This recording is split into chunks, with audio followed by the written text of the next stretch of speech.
Brendan Allen just broke Reinier De Ridder in 4 rounds. The same guy that just took Robert Whittaker to 5 round decision and broke him just got folded by Brendan Allen in 4 rounds. How bad is Robert Whittaker? How bad is Bo Nickel? I mean, like, why couldn't Bo Nickel, this like amazing wrestling phenom, do what Brendan Allen just made look super easy? And what would Fluffy Hernandez have done to RDR in this fight? Seriously. Anyway, we're going to get into the main event, but this whole UFC Fight Night Vancouver card was probably one of the best fight nights of the year. I know there's been some bangers. Maybe if the main event was a little more exciting, it would be at the top, but it's easily got to be one of the best cards of the year that wasn't a pay-per-view. Starting off, we had Kyle Nelson versus Matt Frevola, and this was super weird. So starting off, Matt Frevola is one of those guys, he's a bull in a china shop, right? He's finishing or getting finished. And so he was probably very upset with the outcome of this fight, not even because he lost, but just because it eventually went to a decision. But it never should have gone to a decision because they were banging it out, swanging and banging, as Derek Lewis would say. And then Kyle Nelson catches Frevola. Frevola goes down.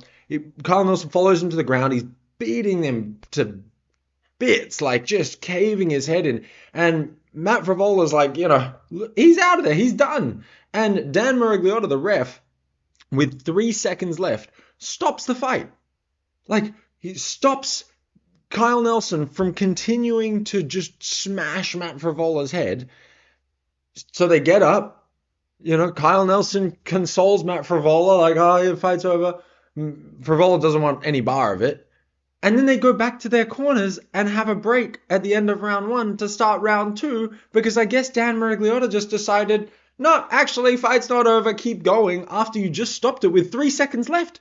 With those 3 seconds, he could have finished Matt. And then, huge adrenaline dump. Matt Frevola comes back, basically wins round 2, like, was doing a lot of damage, throwing some really strong shots that made Kyle Nelson look like he might get out of there.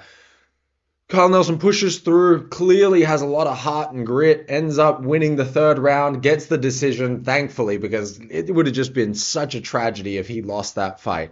Anyway, interesting way to start the card. It then goes to Charles Jourdain versus Davey Grant, which Davey Grant was looking sort of slick when he first got in there, but honestly, Charles Jourdain just made it easy work. Like flying knees, super explosive shots, like throwing everything, and just he put he put Davey Grant down with the flying knee, and then ended up just wrapping up a submission within like a few minutes. So awesome fight for the Canadian Charles Jourdain to get the win in front of the Vancouver crowd. We move on to Manon Fiorot versus Jasmine Jasudavicius, who is actually from St. Catharines, Ontario, which I used to live near there. But this was like basically the highest ranked fight on the card, even though it was a women's fight. And Manon Fiorot made it look easy. Took her out in like a minute 12. Another flying knee that lands, does a lot of damage. Puts Jasmine Jasudavicius on the biggest skates you've ever seen. Literally looked like a giraffe that you just put like ice blocks on their feet. And she's skating everywhere. Ends up going to the ground, follows up with a bunch more shots.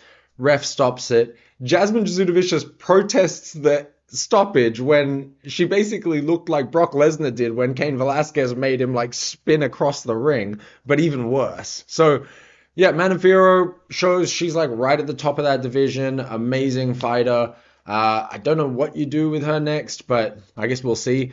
Moving on to Marlon Vera versus Aiemann Zahabi. This has to be fight of the night. This was such a good fight. I was expecting Chito to come out super slow. He usually does, but I think he's actually learnt from doing that. He had to learn eventually. So he starts out round 1 actually really aggressive, throwing like strong strikes, trying to put the pressure on, trying to sort of like mean mug Aiemann Zahabi and be the dominant force in the octagon.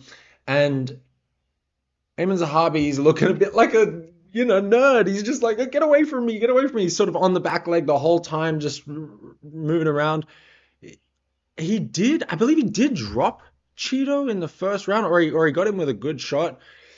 I gave the first round to Zahabi, but it was super close. Like every round was very close. The second round I ended up giving to Chito. He was doing a lot more, and Zahabi just wasn't really getting enough going.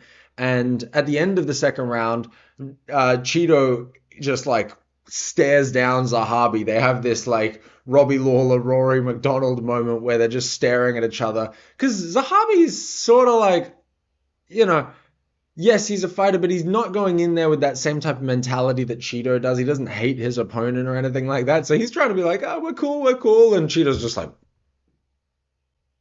just staunch, nothing, giving him nothing, right? So third round, getting very close. I felt like Zahabi was just doing more, and it looked like he was really the one building in that third round. But I could have seen it going either way. I did give it to Zahabi. It ended up being a split decision to Zahabi. But Chito was pissed. Chito, as soon as they called that split decision, he tried to walk out of the octagon. They wouldn't let him out that side. He was trying to go out the other side. He was pissed. He's like the worst sore loser you'll ever see. It's crazy. I mean, he does go in there like wanting to pick a fight and wanting to win in any way he can. He wants to get in your head and stuff like that. And I think when you go in there trying to win at all costs, like when you lose, it stings even more. But anyway, I thought that was fight of the night. It was very, very close. I could have seen it going either way, but I'm glad Zahabi won because I picked him. Let's go. Moving on to Kevin Holland versus Mike Mallott. Dude, I don't know what's wrong with Kevin Holland. This was one of the fights that I got wrong on the main card, and it was sort of what I said might happen, where I feel like Kevin Holland should win this fight. But it's just like anything can happen with this guy. It's so hard to know if he's actually focused on trying to win the fight or trying to just like make a show or whatever. So the fight starts out, it's trying to just find range and everything. There's a moment that happens where Kevin Holland sort of catches Mike Mallott's leg kick and hits him at the same time and drops him. Looks really good optics wise. But then shortly afterwards, Mike Mallott front kicks him in the nuts, like very direct. So there's a little bit of a break. And then 30 seconds to a minute later in the clinch, Mike Mallott knees him to the sort of like hip, inner thigh, but catches him again in the nuts, to the point where Kevin Holland is on the ground, like holding, everything really just, if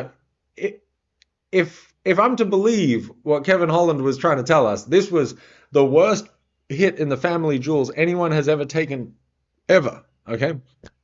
But he milked this for the full 5 minutes. Like literally they were like the 5 minutes that you'd usually get that no one ever uses for a nut shot is up. And if you're not about to fight, we're going to call the fight. So he's sort of like not really giving anyone a real answer as to whether or not he's going to fight. That's the other annoying thing about Holland. It's just like,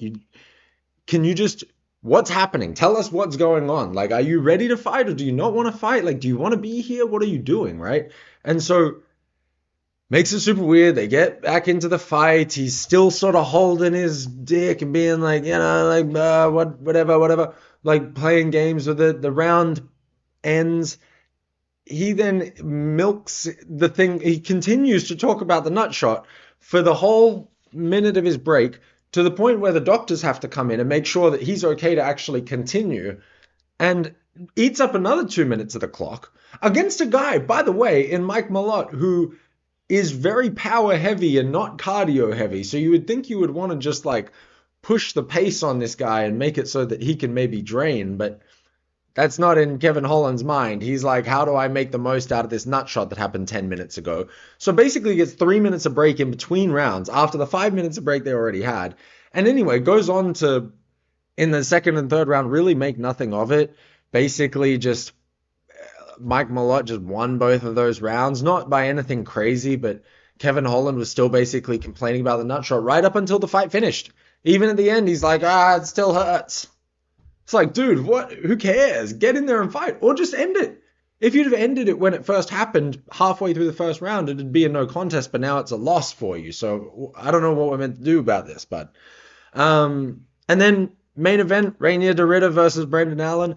This was super interesting, man. I thought that Reinier De Ridder was just going to walk through Brendan Allen. Brendan Allen was taking this on super short notice. I just don't think Brendan Allen's that good of a fighter. I think he has really bad fight IQ, but I don't know what was up with RDR. I'm wondering if maybe because he just had that 5-round fight like a month or so ago and they booked this really quickly with him and Fluffy, like is there something like that where his cardio basically just is drained because he peaked for training and everything like that and had a whole camp like that finished up a month ago? I don't know.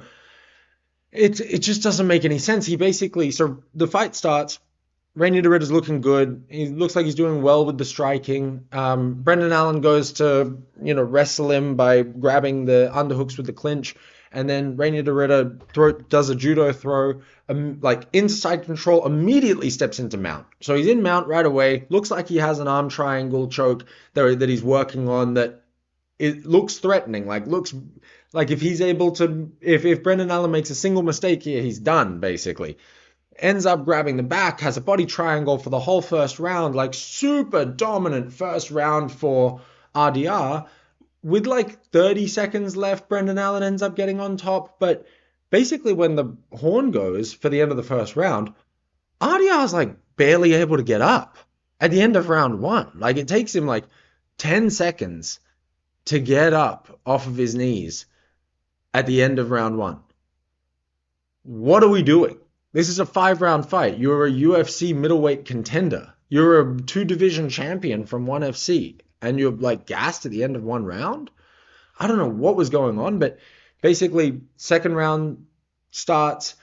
RDR still has a little bit of gas left. He goes for a takedown, goes to take the back, ends up falling off the back, and Brendan Allen's on top. And that's basically the rest of the round. He just elbows, throws some punches, uses that top position. RDR tries to throw up submissions, doesn't really get anything. Sometimes they sort of look close, but there's nothing really there. And then that's the end of the round. And at the end of round two, RDR looks even worse trying to get up and get back to the corner. Round three starts. Brendan Allen just goes straight for the takedown now. We're not even playing this game of... I think in round three, RDR did make another similar error where he fell off of the top of Brendan Allen, and then Brendan Allen basically just took that whole round. And there was one moment where RDR had like an inverted triangle towards the end of round three that looked like it might be close, but again, not even saved by the bell. I think that Brendan Allen's head actually got out of it right at the end. So, more wasted energy. RDR now at the end of round three is like laid down to get up. Still somehow eventually gets up. Round four, Brendan Allen goes straight in for the double leg, puts him on his ass, just beats him up for the whole round. At the end of the round, it literally takes RDR like 20 plus seconds to get up. The referee at the end of each of these rounds is having to like stand between RDR and his corner to be like, you're not allowed to help him get up. He needs to get up on his own. This is a professional UFC middleweight prospect that can barely get up on his own after a couple rounds of fighting. Brendan Allen. And you're talking about Khamzat Chimaev. Like, what are we doing? What would Fluffy have done to RDR? Oh my God. I want to see Fluffy Hernandez get into that title picture, but it just seems like he has the worst timed injuries and this type of stuff happen. I don't know what is going to end up happening with that now, but I'd like to see RDR versus Brendan Allen now. I think that not RDR versus Brendan Allen. I'd love to see Fluffy Hernandez versus Brendan Allen now, but I think Fluffy would walk through him. At the same time, Brendan Allen called out DDP, Khamzat, or Sean Strickland. I think he loses all those fights. I really don't think Brendan Allen's that good, but I mean, he made RDR look terrible. I just feel like I feel like RDR was off tonight. There has to be something wrong for that. I don't know. Am I just coping here? Like, what's going on? I got most of my picks right. I'm pretty sure the only one I got wrong was the Kyle Nelson, Matt Frevola one. I think I chose Matt Frevola. And I got the Kevin Holland, Mike Mallott one wrong. So, other than that, got the important picks right, I feel like. I got Reinier De Ridder wrong as well. No! How did I get RDR Brendan Allen wrong? I thought that one was a lock. So I guess I went 3-3 on this card. Damn it! Oh well. Tell me what you thought of the event. If you like the video, like it, subscribe, comment, all that type of stuff. And if there's Anything that you want me to make videos on, if there's content that you'd like to be seeing in the MMA world that you feel like there's not enough of, please let me know. I'm looking for more ways to create stuff that you would enjoy. See ya.